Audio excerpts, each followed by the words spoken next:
Iran একসাথে ৩০০-র বেশি missile ও drone নিক্ষেপ করে, কিন্তু ইসরায়েলের কি হয়?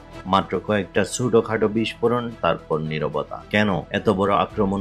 ইসরায়েল কিভাবে অক্ষত থাকে? এই রহস্য লুকিয়ে আছে আকাশে, মাটির নিচে আর রাজনীতির ভিতরে। আকাশে লোহার দেয়াল, আয়রন ডোম। ইসরায়েলে আয়রন ডোম সিস্টেম শত্রুর মিসাইলকে আকাশেই ধ্বংস করে দেয়। ৯৭ ভাগের বেশি টার্গেট আকাশের মাঝ পথেই ভেঙে পড়ে। মোসাদের ভয়ঙ্কর নজরদারিতে আগেই জেনে যায় হামলার খবর। ইরান হামলা করে, কিন্তু ইসরায়েল আগেই প্রস্তুত। মোসাদ শিডম্যান আগাম খবর পায়, শহর খালি করে ফেলে। প্রতিটা শহরেই আছে অসংখ্য বাংকার। বেসামরিক মানুষ দ্রুত আন্ডারগ্রাউন্ডে বাংকারের নিচে চলে যায়, ফলে ক্ষয়ক্ষতি এবং প্রাণহানি খুবই কম হয়। আছে আরেকটু লুকানো দিক আর অদৃশ্য হাতের ছায়া, নাম যুক্তরাষ্ট্র। প্রতিরক্ষা প্রযুক্তি, গোয়েন্দা স্যাটেলাইট এবং যুদ্ধের মাঝেও রিয়েল টাইম সাপোর্ট দেয় আমেরিকা। ইসরায়েল শুধু একা যুদ্ধ করে না, সে যুদ্ধ করে সুপার পাওয়ারের ছায়ায় দাঁড়িয়ে। হামলা হয়, ধ্বংস হয় না, কারণ ইসরায়েল আকাশে দেয়াল তোলে আর নিচে বাংকারের নিচে লুকিয়ে রাখে জীবন। সাবস্ক্রাইব করুন এরকম আরো ভিডিও পেতে, চোখ রাখুন।